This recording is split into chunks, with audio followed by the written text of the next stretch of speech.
സെന്റാനൈറ്റ് education എന്ന YouTube ചാനലിന്റെ മറ്റൊരു പുതിയ വീഡിയോയിലേക്ക് ഏവർക്കും സ്വാഗതം. നമ്മൾ ഇന്നത്തെ വീഡിയോയിൽ NDA UGC നെറ്റ് കൊമേഴ്സ് എന്ന വിഷയത്തിലെ ഫസ്റ്റ് യൂണിറ്റ് ആയ ബിസിനസ് എൻവയോൺമെന്റ് ആൻഡ് ഇന്റർനാഷണൽ ബിസിനസ്സിലെ 40 MCQ ചോദ്യങ്ങളാണ് നോക്കാൻ പോകുന്നത്. ടോപ്പിക്കിലേക്ക് കടക്കുന്നതിന് മുന്നേ നമ്മുടെ ചാനലിലെ വീഡിയോസ് നിങ്ങൾ ആദ്യമായിട്ടാണ് കാണുന്നതെങ്കിൽ തീർച്ചയായിട്ടും ചാനൽ സബ്സ്ക്രൈബ് ചെയ്യുക, വീഡിയോ ലൈക്ക് ചെയ്യുക, നിങ്ങളുടെ ഒപ്പീനിയൻസ് കമന്റ് ആയിട്ട് രേഖപ്പെടുത്തുക. അതുപോലെ തന്നെ പരമാവധി നിങ്ങളുടെ ഫ്രണ്ട്സിലേക്ക് വീഡിയോ ഷെയറും ചെയ്യുക. ഒന്നാമത്തെ ചോദ്യം, estimates of national income in India are prepared by the. National income estimates ഇന്ത്യയിൽ പ്രിപ്പയർ ചെയ്യുന്നത് ആരാണ്? ഉത്തരം CSO, സെൻട്രൽ സ്റ്റാറ്റിസ്റ്റിക്കൽ ഓർഗനൈസേഷൻ. രണ്ടാമത്തെ ചോദ്യം, FEMA become an act on.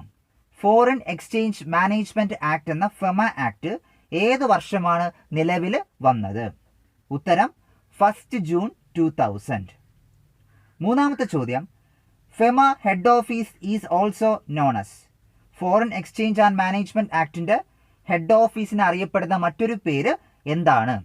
ഉത്തരം എൻഫോഴ്സ്മെന്റ് ഡയറക്ടറേറ്റ്. എൻഫോഴ്സ്മെന്റ് ഡയറക്ടറേറ്റ് ആണ് ഫെമ ഹെഡ് ഓഫീസിന്റെ മറ്റൊരു പേര്. നാലാമത്തെ ചോദ്യം, MRTP act was replaced by. Monopolies and restrictive trade practice എന്നറിയപ്പെടുന്ന MRTP ആക്ട് വർഷം 1969 അതിനെ റീപ്ലേസ് ചെയ്തുകൊണ്ട് ഏത് ആക്ട് ആണ് നിലവിൽ വന്നത്? ഉത്തരം കോമ്പറ്റീഷൻ ആക്ട്. MRTPയെ റീപ്ലേസ് ചെയ്ത് നിലവിൽ വന്ന ആക്ട് കോമ്പറ്റീഷൻ ആക്ട് വർഷം 2002. അഞ്ചാമത്തെ ചോദ്യം, when a company is taken over by another company, the action is. ഒരു കമ്പനിയെ മറ്റൊരു കമ്പനി ഏറ്റെടുക്കുന്ന ആക്ടിവിറ്റിയെ വിളിക്കുന്ന പേര് എന്താണ്? ഉത്തരം അക്വിസിഷൻ. അക്വിസിഷൻ എന്ന പ്രോസസ്സിലൂടെയാണ് ഒരു കമ്പനിയെ മറ്റൊരു കമ്പനി ഏറ്റെടുക്കുന്നത്. ആറാമത്തെ ചോദ്യം, laissez fair policy is adopted in. Laissez fair എന്ന ആശയം ഏത് എക്കണോമിക് സിസ്റ്റത്തിലാണ് അഡോപ്റ്റ് ചെയ്തിരിക്കുന്നത്? ഉത്തരം ക്യാപിറ്റലിസ്റ്റ് എക്കണോമിക് സിസ്റ്റം. അതായത് ലൈസസ് ഫെയർ എന്ന് പറയുന്നത് ലീസ്റ്റ് ഇന്റർവെൻഷൻ ഓഫ് ഗവൺമെന്റ് ആണ്. ക്യാപിറ്റലിസ്റ്റ് എക്കണോമിക് സിസ്റ്റത്തിന്റെ ഒരു പ്രധാനപ്പെട്ട പ്രത്യേകത തന്നെയാണ് എന്താണ്? Least intervention of government. അവിടെ പ്രൈവറ്റ് ഇൻഡിവിജ്വൽസിനാണ് കൂടുതൽ അധികാരം ഉള്ളത്.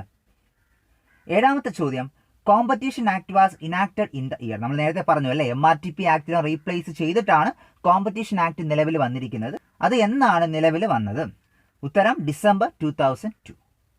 2002 ഡിസംബർ മാസത്തിലാണ് കോമ്പറ്റീഷൻ ആക്ട് ഇനാക്ട് ചെയ്യപ്പെട്ടത്. എട്ടാമത്തെ ചോദ്യം, which policy is concerned with rising through taxation and deciding on the level and pattern of expenditure. ഏത് പോളിസിയിലാണ് എക്സ്പെൻഡിച്ചറിന്റെയും അതുപോലെ റവന്യൂവിന്റെയും പാറ്റേൺ നിശ്ചയിക്കുന്നത്? ഉത്തരം ഫിസ്ക്കൽ പോളിസി. ഫിസ്ക്കൽ പോളിസിയിലാണ് റവന്യൂവും എക്സ്പെൻഡിച്ചറും എന്ത് ചെയ്യുന്നത്? ഡിസൈഡ് ചെയ്യുന്നത്. ഒൻപതാമത്തെ ചോദ്യം, in which year WTO was formulated. World trade organisation formulate ചെയ്ത വർഷം ഏത്? ഉത്തരം 1995. 1995 WTO ഫോർമുലേറ്റ് ചെയ്തത്. പത്താമത്തെ ചോദ്യം, EPZ സ്റ്റാൻഡ്സ് ഫോർ. EPZന്റെ ഫുൾ ഫോം എന്താണ്? ഉത്തരം export processing zone. Export processing zone എന്നതാണ് EPZന്റെ ഫുൾ ഫോം. 11ാമത്തെ ചോദ്യം, IBRD international bank for reconstruction and development also known as. IBRD അറിയപ്പെടുന്ന മറ്റൊരു പേര് എന്താണ്? ഉത്തരം വേൾഡ് ബാങ്ക്. 12ാമത്തെ ചോദ്യം, privatisation of ownership through sale of equity shares is called. Equity shares സ്വകാര്യ വ്യക്തികൾക്ക് വിറ്റുകൊണ്ട് ഉടമസ്ഥാവകാശം കൈമാറുന്ന പ്രക്രിയയെ വിളിക്കുന്ന പേര് എന്താണ്?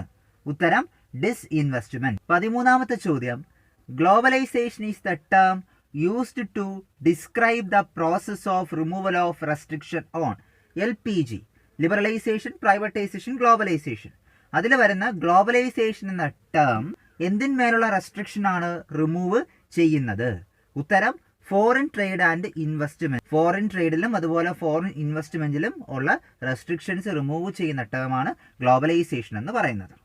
14ാമത്തെ ചോദ്യം, relaxing the restrictions and controls imposed on business and industry means. ബിസിനസ്സിലും അതുപോലെ ഇൻഡസ്ട്രിയിലും ഉള്ള പലവിധ നിയന്ത്രണങ്ങൾ റിലാക്സ് ചെയ്യുന്ന, ഇളവ് ചെയ്ത് കൊടുക്കുന്ന ആശയം എന്താണ്? ഉത്തരം ലിബറലൈസേഷൻ. 15ാമത്തെ ചോദ്യം, അൺടാഡ് സ്റ്റാൻഡ്സ് ഫോർ. അൺടാഡിന്റെ ഫുൾ ഫോം എന്താണ്? United national conference on trade and development ആണ് അൺടാഡിന്റെ ഫുൾ ഫോം. 16ാമത്തെ ചോദ്യം, CII സ്റ്റാൻഡ്സ് ഫോർ. CII എന്താണ് ഉദ്ദേശിക്കുന്നത്? ഉത്തരം confederation of Indian industry. Confederation of Indian industries ആണ് CIIയുടെ ഫുൾ ഫോം. 17ാമത്തെ ചോദ്യം, board of industrial and financial reconstruction എന്ന BIFR എന്ന് പറയും, അത് എസ്റ്റാബ്ലിഷ് ചെയ്ത വർഷം എന്നാണ്? ഉത്തരം 1987. 1987 board of industrial and financial reconstruction establish ചെയ്തത്. 18ാമത്തെ ചോദ്യം, NITI Aayog came into existence on. National institution for transforming India എന്ന നീതി ആയോഗ് നിലവിൽ വന്ന വർഷം എന്നാണ്? ഉത്തരം 1 ജാനുവരി 2015. 2015 ജാനുവരി മാസം 1-ാം തീയതിയാണ് നീതി ആയോഗ് ഒഫീഷ്യലി എസ്റ്റാബ്ലിഷ് ആയത്. 19ാമത്തെ ചോദ്യം, macro environment is also called. Macro എൻവയോൺമെന്റിന് അറിയപ്പെടുന്ന മറ്റൊരു പേര് എന്താണ്? ഉത്തരം ജനറൽ എൻവയോൺമെന്റ്. ജനറൽ എൻവയോൺമെന്റ് എന്നാണ് മാക്രോ എൻവയോൺമെന്റ് അറിയപ്പെടുന്നത്. 20ാമത്തെ ചോദ്യം, Competition Commission of India is a. Competition Commission of India എന്ത് ബോഡിയാണ് അറിയപ്പെടുന്നത്?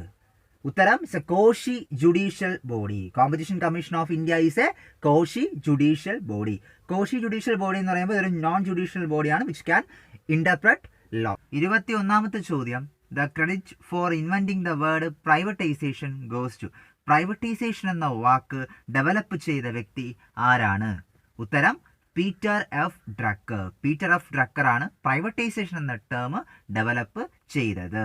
22ാമത്തെ ചോദ്യം, 3 major risk in international business are. International ബിസിനസ്സിലെ പ്രധാനപ്പെട്ട 3 റിസ്കുകൾ ഏതെല്ലാമാണ്? ഉത്തരം political, financial and regulatory. Political risk, അതുപോലെ ഫൈനാൻഷ്യൽ റിസ്ക്, പിന്നെ റെഗുലേറ്ററി റിസ്ക്. ഇത് 3-മാണ് ഇന്റർനാഷണൽ ബിസിനസ്സിലെ പ്രധാനപ്പെട്ട റിസ്കുകൾ എന്ന് പറയുന്നത്. 23ാമത്തെ ചോദ്യം, how many members are there in IMF. International monetary ഫണ്ടിൽ നിലവിൽ എത്ര മെമ്പേഴ്സ് ആണ് ഉള്ളത്? ഉത്തരം 189 കൺട്രീസ്. 189 രാജ്യങ്ങളാണ് IMFൽ അംഗങ്ങളായി നിലവിൽ ഉള്ളത്. 24ാമത്തെ ചോദ്യം, theory of mercantilism propagates. Mercantilism എന്ന തിയറി മുന്നോട്ട് വയ്ക്കുന്ന ആശയം എന്താണ്? ഉത്തരം encourage exports and discourage imports. എക്സ്പോർട്സിനെ മാക്സിമം എൻകറേജ് ചെയ്യുക, അതുപോലെ ഇമ്പോർട്ടിനെ ഡിസ്കറേജും ചെയ്യുക. 25ാമത്തെ ചോദ്യം, who has given absolute cost advantage model of international trade. Absolute cost advantage theories of international ട്രേഡിൽ വരുന്ന absolute cost advantage model develop ചെയ്തത് ആരാണ്? ഉത്തരം ആഡം സ്മിത്ത്. വർഷം 1776. 26ാമത്തെ ചോദ്യം, adoption and promotion of e commerce by government comes under which element of business environment. Government electronic commerce adopt ചെയ്യുകയും promote ചെയ്യുന്ന ആക്ടിവിറ്റീസ് ബിസിനസ് എൻവയോൺമെന്റിലെ ഏത് എലമെന്റിലാണ് വരുന്നത്? ഉത്തരം പൊളിറ്റിക്കൽ എൻവയോൺമെന്റ് ആണ്. ശ്രദ്ധിക്കുക, പൊളിറ്റിക്കൽ എൻവയോൺമെന്റ്. അവിടെ കൺഫ്യൂഷൻ ഉണ്ടാകാനുള്ള സാധ്യത വളരെ കൂടുതലാണ്. കാരണം ഇലക്ട്രോണിക് കൊമേഴ്സ് എന്ന് കേൾക്കുമ്പോൾ തന്നെ ടെക്നോളജി ആണോ എന്നൊരു ഡൗട്ട് അവിടെ ഉണ്ടാവും അല്ലേ? എന്നാൽ ടെക്നോളജി അല്ല, അതെന്താണ്? പൊളിറ്റിക്കൽ എൻവയോൺമെന്റ് ആണ്. 27ാമത്തെ ചോദ്യം, the difference between the value of goods exported and imported by a country is the measure of. ഒരു രാജ്യം എക്സ്പോർട്ട് ചെയ്തതും അതുപോലെ ഇമ്പോർട്ട് ചെയ്ത ഗുഡ്സിന്റെ വാല്യൂ തമ്മിലുള്ള ഡിഫറൻസിനെ വിളിക്കുന്ന പേര് എന്താണ്? ഉത്തരം ബാലൻസ് ഓഫ് ട്രേഡ് അഥവാ BOT എന്ന് പറയും. അപ്പം BOT ആണ് actually it is the difference between the value of goods exported and imported by a country. 28ാമത്തെ ചോദ്യം, SIDO SIDO അഥവാ Small Industries Development Operation establish ചെയ്ത വർഷം എന്നാണ്? SIDO was establish in the year. ഉത്തരം 1954. 1954 സ്മോൾ ഇൻഡസ്ട്രീസ് ഡെവലപ്മെന്റ് ഓപ്പറേഷൻ നിലവിൽ വന്നത്. 29ാമത്തെ ചോദ്യം, SEZ act special economic zone act came into effect on നിലവിൽ വന്ന വർഷം എന്നാണ്? ഉത്തരം 2006 ഫെബ്രുവരി മാസം 10-ാം തീയതിയാണ് SEZ ആക്ട് അഥവാ സ്പെഷ്യൽ എക്കണോമിക് സോൺ ആക്ട് നിലവിൽ വന്നത്. 30ാമത്തെ ചോദ്യം, when was competition Commission of India was established. എപ്പോഴാണ് ഇന്ത്യയിൽ കോമ്പറ്റീഷൻ കമ്മീഷൻ എസ്റ്റാബ്ലിഷ് ചെയ്തത്, നിലവിൽ വന്നത്? ഉത്തരം 14 ഒക്ടോബർ 2003. 2003 ഒക്ടോബർ മാസം 14-ാം തീയതിയാണ് ഇന്ത്യയിൽ കോമ്പറ്റീഷൻ കമ്മീഷൻ എസ്റ്റാബ്ലിഷ് ചെയ്തത്. 31ാമത്തെ ചോദ്യം, the environment is composed of laws, government agencies and pressure groups. ഏത് എൻവയോൺമെന്റിൽ ആണ് നിയമങ്ങളും അതുപോലെ സർക്കാർ ഏജൻസികളും പ്രഷർ ഗ്രൂപ്പ്സ്, സമ്മർദ്ദ ഗ്രൂപ്പുകളും ഉൾക്കൊള്ളുന്നത്? ഉത്തരം political and legal environment. Law എന്ന് പറഞ്ഞിട്ടുണ്ട് അല്ലേ, അതുകൊണ്ട് അത് ലീഗൽ എൻവയോൺമെന്റ് എന്ന് പറയാം. മറ്റേത് പിന്നെ ഗവൺമെന്റ് ഏജൻസി വരുന്നുണ്ട്, അതുകൊണ്ട് തന്നെ പൊളിറ്റിക്കൽ എൻവയോൺമെന്റ് എന്ന് പറയാം. സോ രണ്ടും ഇവിടെ വരും. പൊളിറ്റിക്കൽ ആൻഡ് ലീഗൽ എൻവയോൺമെന്റ് ആണ് ഇതിന്റെ ഉത്തരം എന്ന് പറയുന്നത്.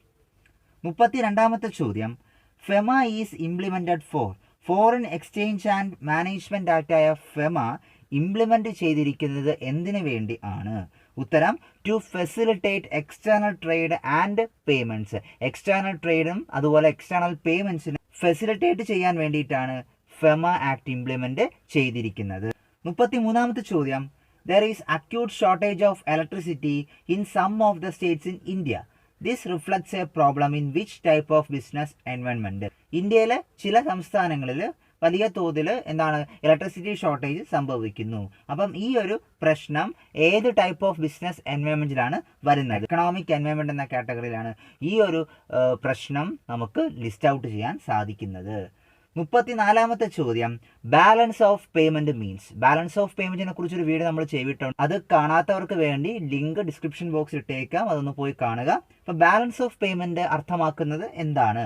ഉത്തരം the balance of receipts and payments of foreign exchange by a country. അല്ലെ, ഒരു രാജ്യത്തെ ഇൻഡിവിജ്വൽ മറ്റൊരു ഫോറിൻ കൺട്രിയിലെ റെസിഡൻസുമായിട്ട് അല്ലെങ്കിൽ അവിടുത്തെ ഫേമുകളുമായിട്ട് അല്ലെങ്കിൽ അവിടുത്തെ ഗവൺമെന്റുകളായിട്ട് നടത്തുന്ന ട്രാൻസാക്ഷൻസ്, പ്രധാനമായിട്ടും റെസീപ്റ്റ്സ് ആൻഡ് പേയ്മെന്റ്സ്. അല്ലെ, അപ്പോൾ അത്തരം കാര്യങ്ങളാണ് ബാലൻസ് ഓഫ് പേയ്മെന്റ് എന്ന് പറയുന്നത്. സോ അതിന്റെ കറക്റ്റ് ഉത്തരം the balance of receipts and payments of foreign exchange by a country. 35ാമത്തെ ചോദ്യം, which is known as soft loan window of the World Bank. World ബാങ്കിന്റെ സോഫ്റ്റ് ലോൺ വിൻഡോ എന്ന് അറിയപ്പെടുന്നത് എന്താണ്? ഉത്തരം IDA, ഇന്റർനാഷണൽ ഡെവലപ്മെന്റ് അസോസിയേഷൻ ആണ് World ബാങ്കിന്റെ soft loan window എന്ന് അറിയപ്പെടുന്നത്. 36ാമത്തെ ചോദ്യം, the insurance arm of World Bank is. World ബാങ്കിന്റെ ഇൻഷുറൻസ് ആം എന്ന് അറിയപ്പെടുന്ന സ്ഥാപനം ഏതാണ്? ഉത്തരം MIGA. മൈഗയുടെ full form multilateral investment guarantee agency. Multilateral investment guarantee ഏജൻസിയായ മൈഗയാണ് വേൾഡ് ബാങ്കിന്റെ ഇൻഷുറൻസ് ആം എന്ന് അറിയപ്പെടുന്നത്. 37ാമത്തെ ചോദ്യം, what are the forms of assistance that the World Bank provide to its members. അല്ലെ, വേൾഡ് ബാങ്ക് തങ്ങളുടെ മെമ്പർ കൺട്രീസിന് കൊടുക്കുന്ന പ്രധാനപ്പെട്ട സഹായങ്ങൾ, അതിന് അസിസ്റ്റൻസിന്റെ ഫോംസ് ഏതൊക്കെയാണ്? ഉത്തരം ടെക്നിക്കൽ ആൻഡ് ഫൈനാൻഷ്യൽ. ടെക്നിക്കൽ സംബന്ധമായിട്ടുള്ള ഹെൽപ്പ് കൊടുക്കുന്നുണ്ട്, അതുപോലെ തന്നെ ഫൈനാൻഷ്യൽ അസിസ്റ്റൻസും മെമ്പർ കൺട്രീസിന് പ്രൊവൈഡ് ചെയ്യുന്നുണ്ട്. 38ാമത്തെ ചോദ്യം, who launched the SAFTA in 2006. സാഫ്തയുടെ എക്സ്പാൻഷൻ നിങ്ങൾക്കറിയാം, South Asian Free Trade Area. അതിനെക്കുറിച്ച് നമ്മളൊരു വീഡിയോ ചെയ്തിട്ടുണ്ട്, ആ വീഡിയോയുടെ ലിങ്കും ഡിസ്ക്രിപ്ഷൻ ബോക്സിൽ കൊടുത്തേക്കാം, കാണാത്തവരൊക്കെ ഉണ്ടെങ്കിൽ ഒന്ന് പോയി കാണുക. അപ്പോൾ ഈ ചോദ്യത്തിന് ഉത്തരം എന്താണ്? ചോദ്യം എന്താണ്? Who launched the South Asian Free Trade Area, SAFTA എന്നറിയപ്പെടും, in 2006. 2006 South Asian Free Trade Area launch ചെയ്തത് ആരാണ്? ഉത്തരം SAARC, South Asian Association for Regional കോർപ്പറേഷനിലാണ്, അല്ലെങ്കിൽ അവരാണ് ഈ സാഫ്ത എഗ്രിമെന്റ് 2006 ലോഞ്ച് ചെയ്തത്. അപ്പോൾ ഉത്തരം സാർക്കാണ്, South Asian Association for Regional Corporation. 39ാമത്തെ ചോദ്യം, SAARC was founded in Dhaka. നമുക്കറിയാം അല്ലേ, South Asian Association for Regional Corporation എന്ന സാർക്ക് ഫൗണ്ട് ചെയ്തിരിക്കുന്നത് അല്ലെങ്കിൽ എസ്റ്റാബ്ലിഷ് ചെയ്തിരിക്കുന്നത് ബംഗ്ലാദേശിലെ ധാക്കയിലാണ്. അത് എന്നാണ്? ഇതാണ് ചോദ്യം. ഉത്തരം 8 ഡിസംബർ 1985. 1985 ഡിസംബർ മാസം 8-ാം തീയതിയാണ് സാർക്ക് ഫൗണ്ട് ചെയ്തത്. 40ാമത്തെ ചോദ്യം, ആസിയൻ സ്റ്റാൻഡ്സ് ഫോർ. ആസിയൻ കരാറിന്റെ ഫുൾ ഫോം എന്താണ്? ഉത്തരം association of south east Asian nation. Association of south east Asian nation ആണ് ആസിയന്റെ ഫുൾ ഫോം എന്ന് പറയുന്നത്. അപ്പോൾ ഇന്നത്തെ ഈ വീഡിയോ നിങ്ങൾക്ക് ഇഷ്ടമായെന്ന് വിശ്വസിക്കുന്നു. വീഡിയോ ഇഷ്ടപ്പെട്ടാൽ തീർച്ചയായിട്ടും നമ്മുടെ ചാനൽ സബ്സ്ക്രൈബ് ചെയ്യുക, വീഡിയോ ലൈക്ക് ചെയ്യുക, നിങ്ങളുടെ ഒപ്പീനിയൻസ് കമൻ്റായിട്ട് രേഖപ്പെടുത്തുക, നിങ്ങളുടെ ഫ്രണ്ട്സിലേക്ക് മാക്സിമം ഷെയറും ചെയ്യുക.